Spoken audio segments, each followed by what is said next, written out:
Salutations of the day and welcome to Blue Cup Conversations, episode 1. Today I'm surrounded by a few gentlemen which are very dear friends of mine, and we're going to be discussing the topic, Do Boys Cry? Men and Mental Health, and what are the misconceptions and facts and the myths around it. So I want to start with a few introductions. I feel like everyone here should introduce themselves, tell us who they are, where they're from, as little and as much as they want to disclose, because this is a free and an open space where we discuss mental health, where we discuss mental issues, and where we can be free and be ourselves. So we will start with Collins. She already just said my name, but hi guys, I'm Collins, I'm from Malawi, I'm an architect, well not yet, but studying at UCT still, so that's what I do for a living. Hi guys, it's Saeed. Oh my god. I'm dying now.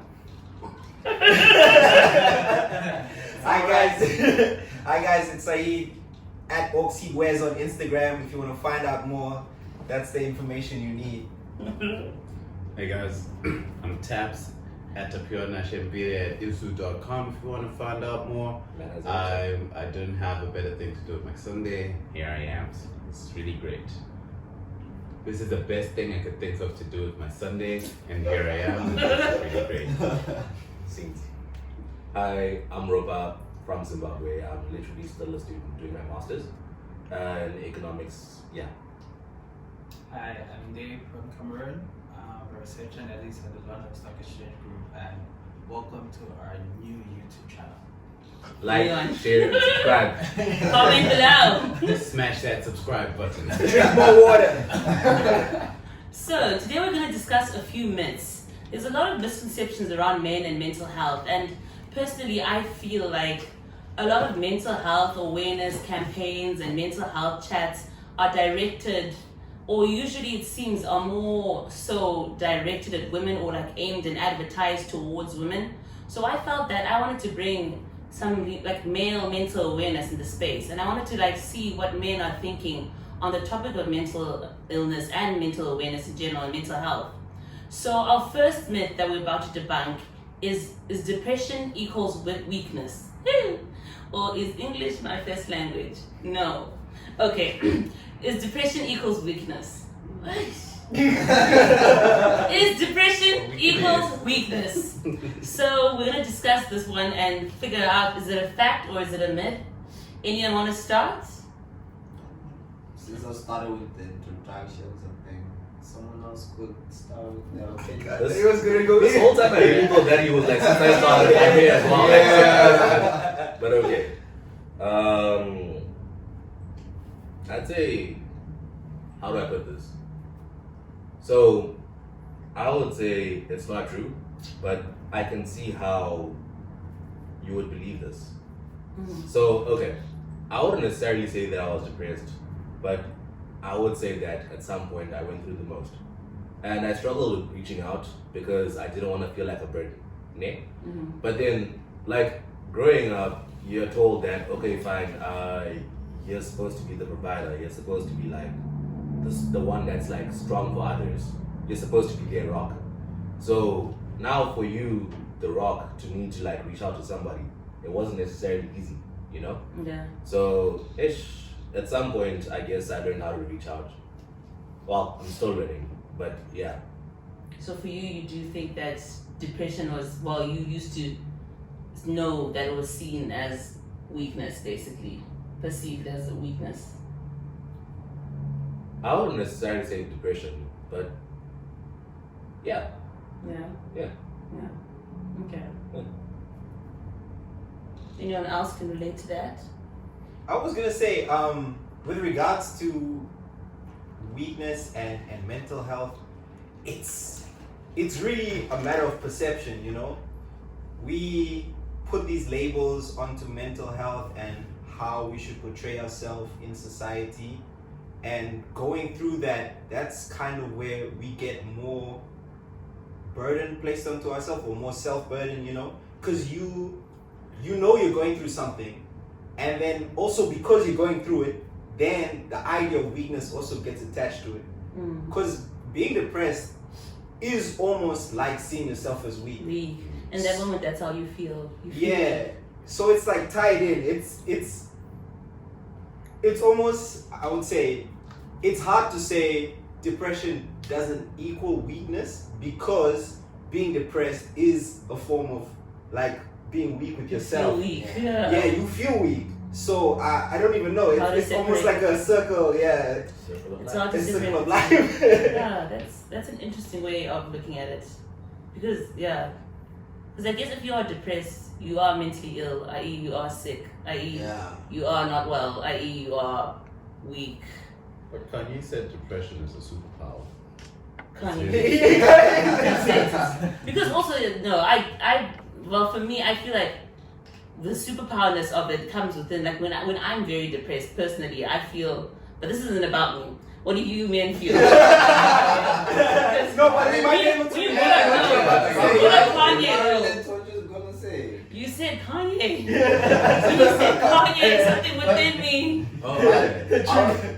I do think like the superpower end of it might come from, okay, if I know what's going on when I'm depressed and I know how to use that weakness and do something about it, maybe that's the superpower. That's the superpower, like converting that energy, that weak, negative energy into something productive. So like for me, that energy can be converted into creative energy. Like I write when I'm sad.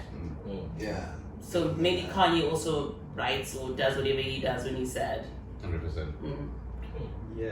Probably makes the most fun music when it's Yeah. A lot of musicians. arguably. Yeah, I was gonna A say. lot of musicians use what someone would term negative emotions to kind of fuel their art, Their their expression. It's a perspective, and it's like a powerful perspective, because I think everyone can relate to being in a negative space. Absolutely. And then when you in that deep depression or negative space, you get the distilled form of that emotion, Mm. and you put it on a page, or you put it through whatever artwork that you choose to push it through, and then people are like, "Oh wow, this is amazing!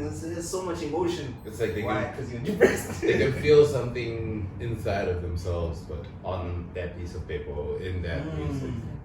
Yeah, and I think that's a superpower, because you reach that extreme level of emotion that it actually it's able to pierce through whatever medium. do you think everyone can do that? Do you think any man has that ability to convert that negative energy into something positive? People have different outlets. That's the real Yeah. chat. I mean, not everyone is in a field where they can express themselves, Stuff like that. especially not artistically. Like, say, I don't know, like if you're just like an accountant, nothing, not saying anything bad about it. The funny thing is, like when you were talking about that, the word accountant actually really popped up Hey, too. man, I like it. I love it. It's like exchange needs to represent themselves here. No, but I get like the fact that Maybe they'll crunch up some crazy numbers. now I They think don't have on the starting. with that, I think that with that, it's one of those. Okay, as an artist, you can use those emotions to like fuel your creativity, but then if you're in that kind of job as an accountant, it feels like you have to like put those feelings aside because you need to get the job done, Then or yeah, because you need to make the things balance. they you almost know? become a hindrance. Like the emotions, like the depression becomes a hindrance. And then what do you think? I just wanted to be very specific about the question and gear it towards gender, right? Okay. And just talking about us as men and what depression looks like for us. So I do think that, growing up in a country like Cameroon, depression is equal to weakness, and showing a sign of weakness as a man was just something which was not, like, you couldn't do it. You couldn't feel free. Like, for example, if you had a bad day, you couldn't just come home and just cry. Man, you could cry to your mom or somebody, but you couldn't, like, somebody You couldn't just, publicize. you couldn't publicize it. Like Like, expose those I'll emotions. give you an example. I'm going for a funeral and I'm crying. And somebody comes to me and instead of comforting me, they're like, you should stop crying. What would you expect your sister to do? So it's like in that moment, like the person doesn't recognize my emotion, doesn't recognize me. It's just saying like as a man, I just need to hold it in. Men don't cry. You know, that's why I joked earlier. I'm like, look, it's just like I'm not supposed to have tear glands. Like the last time you're supposed to cry is when you came out of the womb, and then just go through life like that. You know, so I think that growing up in such a place, depression is equal to weakness, and sometimes even like people don't even recognize depression as a mental health thing. Like it was just like it was almost like they could give you a quick fix for it. Like, oh, I'm really going through the most. I'm sad. Maybe you could be depressed. Maybe you're going through a bad phase, but like, oh no, the greatest saying, be a man about it. You'll be fine. So yeah, like even being emotional was seen as weakness, let alone depression. Yeah. Do you think your perception about it changed, like after learning about mental health? Yeah, I think for me, what changed the most is I actually dated somebody who had mental health, and that was like the biggest change ever, because I came from a place where like she was like, oh, I was depressed. I saw it as she was like down, until I actually went and she was like, oh no, I've been clinically diagnosed. I'm on medication. I was like, oh shit, it's like, oh, this is something serious. I need therapy. I have ABC. Like I react to certain things this way. It's different for somebody who has this, and these are my triggers, and this is what triggers me. So I was like, oh, this is like I never knew. I just felt I actually felt that she was mentally weak. That's what I thought she was, and then I was like, oh no, this is actually somebody who like she's actually going through life, and this is a real thing for her. It's just she's not choosing to be sad today. It's more than that. So like that was like the biggest learning curve. No way. Okay, I'm hearing you guys. Okay, so I think in general, what I'm hearing is for men, depression is generally seen as a sign of weakness, like generally. It's intrinsically tied to It's your just masculinity. Because I would say it is tied in the same way maybe guys aren't expected to be vulnerable sometimes and things like that. So it might be tied to that, like, oh, you're telling me about mental health things, like you'll be seen as weak in that sense. In a big way, I do think a lot of African men haven't had the opportunity to be introspective with themselves. So I can 100% say, growing up my entire life, boarding school in Zimbabwe was a lot of time never thinking about how I'm feeling.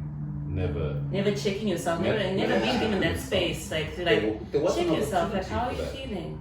Exactly. How are you doing? And it was only, I'd even say last year, was the first time I got the opportunity to see how I feel as a person. Okay. But at the same time, like just thinking about what they said and everything, could you not say that you are also like, it's easy for you to be gaslit also, in a way.